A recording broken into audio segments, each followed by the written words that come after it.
আসসালামু আলাইকুম প্রিয় দর্শক, আমার সঙ্গে থাকবার জন্য ধন্যবাদ। আজ শনিবার ৩ মে ২০২৫, ২০ বৈশাখ ১৪৩২ বাংলা এবং ৪ জিলকদ ১৪৪৬ হিজরি। প্রথমে জানিয়ে দিচ্ছি দেশের প্রধান প্রধান পত্রিকাগুলোর অনলাইন ভার্সনে প্রকাশিত গুরুত্বপূর্ণ সংবাদ শিরোনামগুলো। আশা করি চ্যানেলটি লাইক, কমেন্ট, শেয়ার এবং সাবস্ক্রাইব করে পাশে থাকবেন। প্রথম আলো, শামীম ওসমানরা প্রতিবারই পালিয়ে যায়, নব্য শামীম ওসমানরা মাথাচাড়া দেওয়ার চেষ্টা করে। রাজু ভাস্কর্যে ৭৬ ঘন্টা ধরে অনশন, ৪৩তম বিসিএস এর গেজেট বঞ্চিতরা। কোনো রাজনৈতিক দলকে এন্টারটেইন করবেন না, প্রধান উপদেষ্টার বিশেষ সহকারী। নুরুল হক নূরের সামনে দুই গ্রুপের হাতাহাতি। ফজলুর রহমানের বক্তব্য সরকার সমর্থন করে না, পররাষ্ট্র মন্ত্রণালয়। এনসিপির সমাবেশ, আওয়ামী লীগের বিচার ও সংস্কারের আগে এই দেশে কোনো নির্বাচন হবে না। সরকারের হস্তক্ষেপ না থাকায় মুক্ত গণমাধ্যম সূচকে এগিয়েছে বাংলাদেশ, তথ্য উপদেষ্টা। এইড ফর মেন ফাউন্ডেশনের সংবাদ সম্মেলন, নারী বিষয়ক সংস্কার কমিশন ও প্রতিবেদন বাতিলের দাবি। বিএনপি জামাত দল হিসেবে নয়, জনগণ হিসেবে গণ অভ্যুত্থানে অংশ নিয়েছিল, ফরহাদ মজহার। আরএসএফ এর প্রতিবেদন, সংবাদ মাধ্যমের স্বাধীনতা সূচকে গত বছরের তুলনায় ১৬ ধাপ এগোলো বাংলাদেশ। যুগান্তর, কেন বিশ্ব মুক্ত গণমাধ্যম সূচকে ১৬ ধাপ এগিয়েছে বাংলাদেশ, জানালেন তথ্য উপদেষ্টা। বন্ধ হয়ে গেল নব এয়ারের ফ্লাইট। ইসরায়েলে ১ দশকের মধ্যে সবচেয়ে ভয়াবহ দাবানল। শক্তিশালী ভূমিকম্পে কাঁপল আর্জেন্টিনা, চিলিতে সুনামির সতর্কতা। ট্রাম্পের বার্তায় কমেছে স্বর্ণের দাম। দাওয়াত খেতে গিয়ে মার খেলেন আওয়ামী লীগ নেতা। কর ও কাস্টমস ক্যাডার আন্দোলনে ঢুকে পড়ছে ফ্যাসিস্টের দোসররা। আওয়ামী লীগকে নিষিদ্ধ করতে না পারা আমাদের সামষ্টিক ব্যর্থতা, নাহিদ। সমকাল, জুবাইদের ৪ ধরনের নিরাপত্তা চেয়ে আইজিপিকে চিঠি বিএনপির। চট্টগ্রামে আমির খসরু, খাল খনন বিএনপির রাজনীতির অন্যতম খুঁটি। বাংলাদেশ পাকিস্তান স্টারলিংকের কার্যক্রম জানতে চায় ভারত। ভারত পাকিস্তান অস্থিরতা, রোহিতদের বাংলাদেশে পাঠাতে চায় না বিসিসিআই। ১৫ বছরের সাংবাদিকতা মূল্যায়নে জাতিসংঘের সহায়তা চাওয়া হবে, প্রেস সচিব। পতাকা বৈঠক, দুই দেশের নাগরিকদের ফেরত দিল বিজেপি বিএসএফ। বোরো ধানে নামছে চালের দর, উত্তাপ সবজির বাজারে।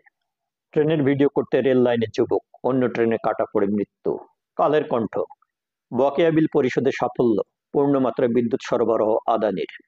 অন্তর্বর্তী সরকার গণ অভিপ্রায় বুঝতে পারেনি, ফরহাদ মজহার। এবার পাটগ্রাম সীমান্ত থেকে মামা ভাগ্নিকে নিয়ে গেল বিএসএফ। ৮ মাস পর প্রকাশ্যে আবু সাইদ হত্যার আসামি পোমেল, গ্রেপ্তারের দাবি শিক্ষার্থীদের। আজকের পত্রিকা, নির্বাচন নিয়ে অবজ্ঞা করলে পলাতক স্বৈরাচার আনন্দ পায়, তারেক রহমান। সাপুড়ের রক্তে তৈরি হলো বিশ্বের সবচেয়ে কার্যকর অ্যান্টিভেনম। আওয়ামী লীগের নেতাকর্মীদের দেখলেই পুলিশে সোপর্দ করবেন সামান্তা। নারী কমিশন বাতিল না হলে দেশ অচলের হুঁশিয়ারি হেফাজতের। মানব জমিন, ১২ লাখ নয়, সর্বোচ্চ ২ লাখ কর্মী নিতে পারে মালয়েশিয়া। বিশ্ব গণমাধ্যম স্বাধীনতা সূচকে ১৬ ধাপ এগিয়ে বাংলাদেশের অবস্থান ১৪৯তম। ঝড় বৃষ্টিতে বিপর্যস্ত দিল্লি, ৪ জনের মৃত্যু। পাক প্রধানমন্ত্রীর ইউটিউব চ্যানেল ভারতে বন্ধ করে দিল মোদী সরকার। ইরান থেকে তেল কিনলেই পড়তে হবে নিষেধাজ্ঞার মুখে, চরম হুঁশিয়ারি ট্রাম্পের। নয়া দিগন্ত, গণমাধ্যম সূচকে ভারত পাকিস্তানের চেয়ে এগিয়ে বাংলাদেশ। ফারাক্কার ৫০ বছর, বাংলাদেশের নদ নদীতে যে প্রভাব পড়েছে। বর্তমান পরিস্থিতিতে নির্বাচনের দাবি জানানো যেন অপরাধ, তারেক রহমান। ভারত নিয়ে ফজলুর রহমানের মন্তব্য প্রত্যাখ্যান সরকারের।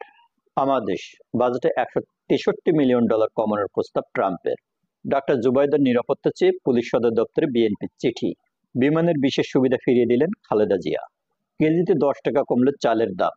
দেশের আইন শৃঙ্খলা পরিস্থিতি উন্নতি হচ্ছে, স্বরাষ্ট্র সচিব। ফজলুর রহমানের বক্তব্য সরকার সমর্থন করে না, পররাষ্ট্র মন্ত্রণালয়। হেফাজতের সমাবেশে জুনায়েদ আল হাবিব, ইসলাম বিরোধী নারী সংস্কার প্রস্তাব প্রত্যাখ্যান না করলে আগুন জ্বলবে। প্রিয় দর্শক, এই ছিল আজকে দেশের প্রধান প্রধান পত্রিকাগুলো অনলাইন ভার্সনে প্রকাশিত সংবাদ শিরোনামগুলো। আজ দেশের প্রত্যেকটি পত্রিকাতেই ঘুরে ফিরে সংবাদ শিরোনাম হয়েছে এনসিপির সমাবেশ কেন্দ্রিক কিছু সংবাদ শিরোনাম।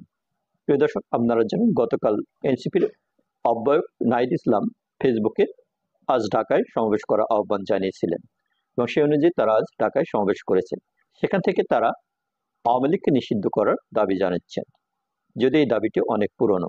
বৈষম্য বিরোধী আন্দোলনে জড়িত প্রত্যেক আন্দোলনকারীর দাবি ছিল আওয়ামী লীগকে নিষিদ্ধ করা এবং শেখ হাসিনার বিচার নিশ্চিত করা। কিন্তু বর্তমান অন্তর্বর্তীকালীন সরকারের ঢিলেঢালা ভাব দেখে মনে হচ্ছে এই দুটি বিষয়ে তারা কোনো সিদ্ধান্তে আসতে পারবে না। বিএনপির চাপে হয়তো তার আগেই ডক্টর ইউনূস সরকারকে নির্বাচন দিতে হবে। এখন দেখা যাক সামনে কি দাঁড়ায়। ভালো থাকি, ভালো রাখি সবাইকে। ভালো লাগলে চ্যানেলটি সাবস্ক্রাইব করি। ধন্যবাদ।